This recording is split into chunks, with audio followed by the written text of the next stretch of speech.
ایک صاحب پوچھتے ہیں کہ میرا ایک قادیانی سے مناظرہ ہو گیا، میں نے اس سے کہا کہ آپ کے مرزا صاحب پہلے 20 سال تو یہ لکھتے رہے کہ حضرت عیسیٰ علیہ السلام آسمان پر ہیں، مگر بعد میں انہوں نے اپنے اس عقیدے سے رجوع کر لیا، پھر وہ خود ہی عیسیٰ علیہ السلام بن بیٹھے، ایسی صورت میں آپ لوگ ان کی استعداد کو کیسے رفع کرتے؟ تو انہوں نے مجھے جواب میں کہا یہ ایسے ہی ہے جیسے نبی کریم صلی اللہ علیہ وسلم پہلے بیت المقدس کی طرف منہ کر کے نماز پڑھتے تھے، بعد میں قبلہ رخ ہو گئے۔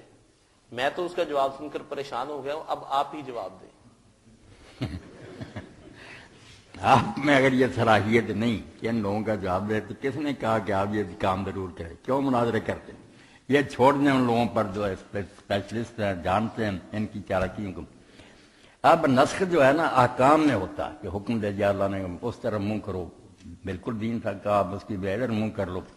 یہ جو حکم ہوتے ہیں نا اس میں یہ تبدیلیاں ہوتی ہیں ضرور حالات کے تحت، عقائد میں نہیں ہوتی کہ پہلے اللہ تعالیٰ 15 سال اعلان کرائے کہ اللہ ایک ہے، پھر اعلان ہو جائے کہ نہیں خدا 3 ہے۔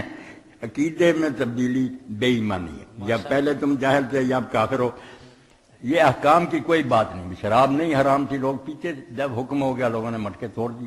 یہ حلال و حرام میں جو احکام ہے نا ان میں تبدیلی ہے، جو نظریات عقیدے ہیں وہ تو شروع سے پتہ ہوتا کہ قیامت برحق ہے، رسول سچ، ان میں کیا تبدیلی ہونی۔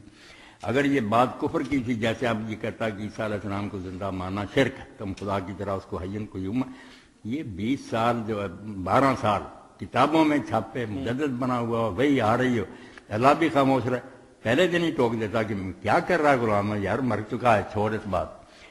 پھر نبی جو ہے 1901 تک کہ حضور کے بعد جو نبی بنے اس کے پر اللہ اور فرشتوں کی لعنت ہے، وہی کا سلسلہ بند ہے، ایک حرف نہیں نازل ہو سکا۔